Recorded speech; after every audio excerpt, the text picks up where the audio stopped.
어제 이어서 오늘도 저희가 이렇게 마주하게 됐는데 네. 헌재가 역시 이제 이번 주에는 선고 기일 지정이 없다 이렇게 어제 오후에 밝힌 다음에 국민들의 분노가 아마 이제 제가 주위에 뭐 얘기를 들어봐도 한잠도 못 잤다는 분도 많고 한숨도 못 잤다는 분도 많고 예. 너무 걱정이 된다는 겁니다.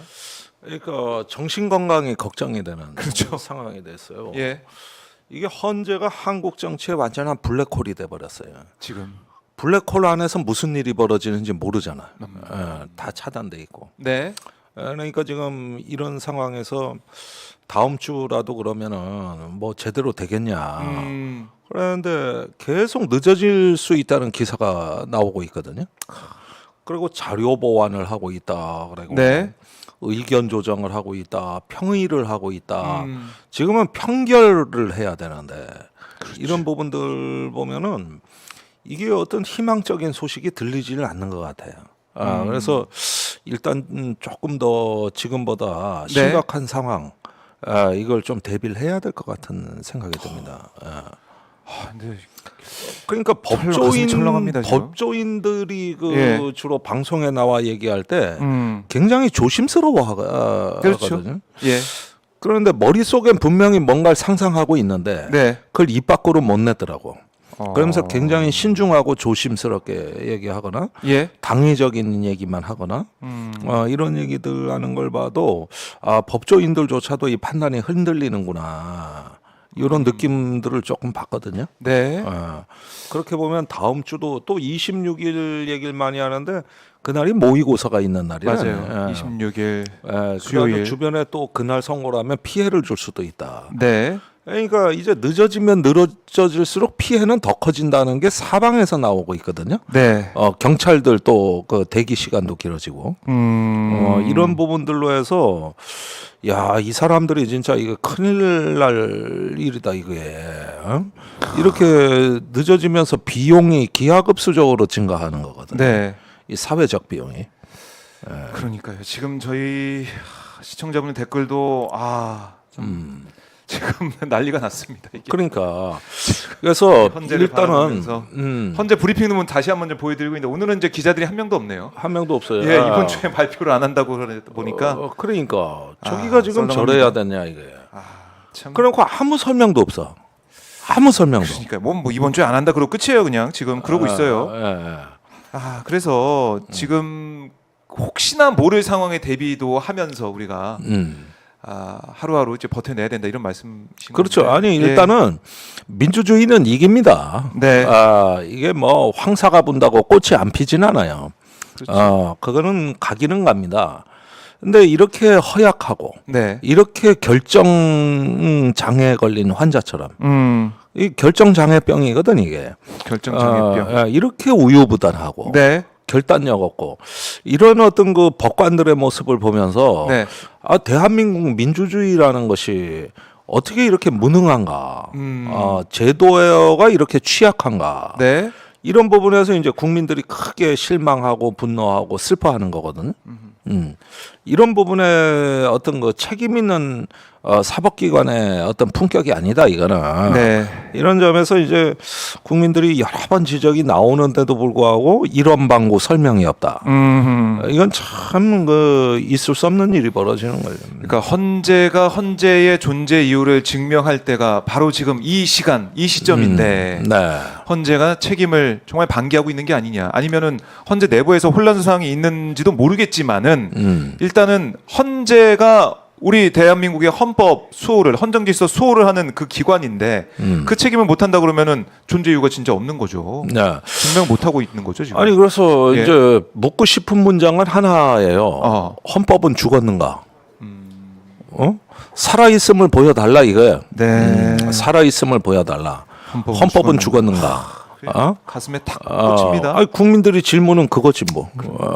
그걸 질문하는 거예요. 우리 대한민국이 진짜 민주주의 이 공화국이 맞는지, 헌정 질서가 살아있는 그런 국가가 맞는지, 법치국가가 맞는지 그걸 묻고 계신 거예요. 그러니까 우리 민주주의가 끊임없이 개선되고 앞으로 네. 그 보완돼야 될 요소가 참으로 많습니다. 아하. 사실 2000몇 년도더라 그 벨기에에서 그 총선이 끝났거든요. 네. 그런데 7개 당이 전부 표가 비슷하게 나온 거야. 오. 근데 1번이 뭐 보수당인데 17%를 얻었거든. 2번 두 번째 당이 16%를 얻고 이랬다고. 아이고. 완전히 뭐. 그러니까 이게 벨기에가 연정을 구성해야 되는데 그렇죠. 그래야 되겠죠. 그러면 10몇 프로씩 얻은 당 3개 이상은 묶여야 될 거잖아요. 여기서 그 저 난항이 벌어져 서로 견제가 들어가 가지고 서로 530일간 정부 구성을 못 합니다. 총선이 끝나고 530일간 말도 안 되네. 그러니까 이렇게 민주주의라는 게 가끔가다 허점이 많은 건데. 그런데 벨기에 국왕이 있다고. 네.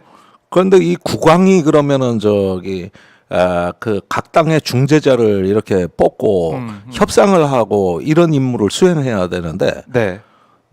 그렇게 핸들 되질 않으니까 국왕이 안절부절 하는데 졸지에 민주국가가 그러다 보니까 왕정 국가가 돼버린 거예요.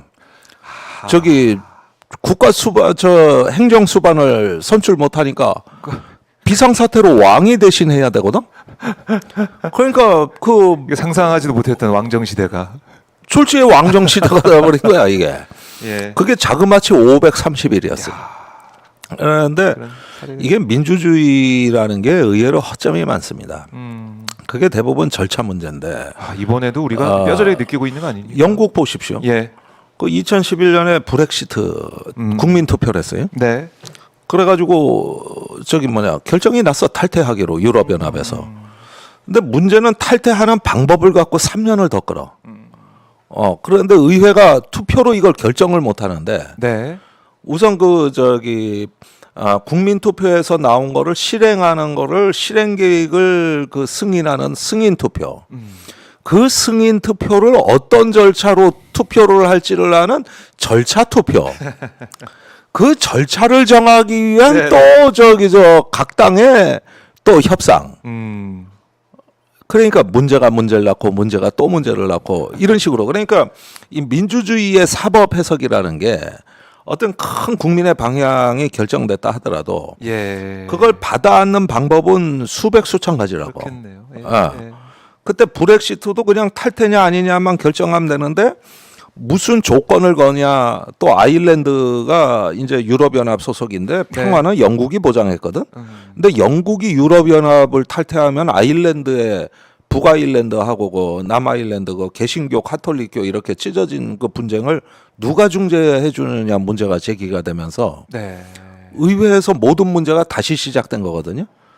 그래서 그 뒤로 4명의 총리가 거쳐가는 동안 다 죽었어. 그게 브렉시트 늪이야. 빠지면은 못 나와.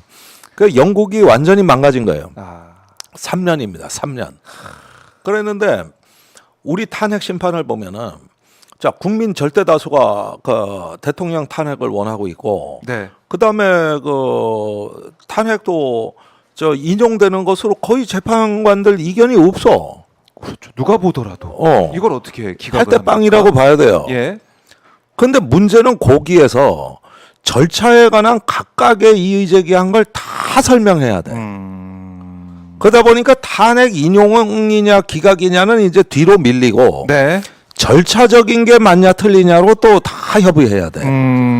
그런데 절차를 협의하다 보니까 절차에서도 이견이 있으면은 소수 의견을 또 넣어주느냐 마느냐를 갖고 또 다 협의를 해야 돼. 그렇네요. 그 소수 의원 의견도 어느 정도 넣느냐로 또 평의를 해야 돼. 이런 식이지. 이런 식이에요. 그렇네. 주로 민주주의의 덫이란 게 바로 이런 거라고. 뭐 문제 해결을 하기 전에 어떤 거 모든 걸 민주적으로 해야 된다 그러면은 이제 방법이 없는 거예요. 예를 들어서 A안이 있고 B안이 있다. 판결문도. 그러면 결정만 하면 쉬워. 근데 C안이 등장하는 거야. C안이 A, B, C까지 등장했는데 자, 지금 최상목 이 대행에 대한 민주당의 공수처 고발이 있습니다. 잠깐 보고 오겠습니다. 그가 왜 헌법을 어기고 법률을 어기고 국민들에게 화병을 안기는 것일까?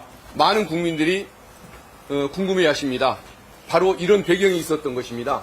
그래서 최상목 대행의 그 잘못에 대해서 지금이라도 뒤늦게라도 정의, 진실을 확인하고 그리고 또 국민에게 화병을 남기는 저런 국정농단 그리고 그 내란 지속행위에 대해서 책임을 묻고자 오늘 고발장을 제출하러 왔습니다.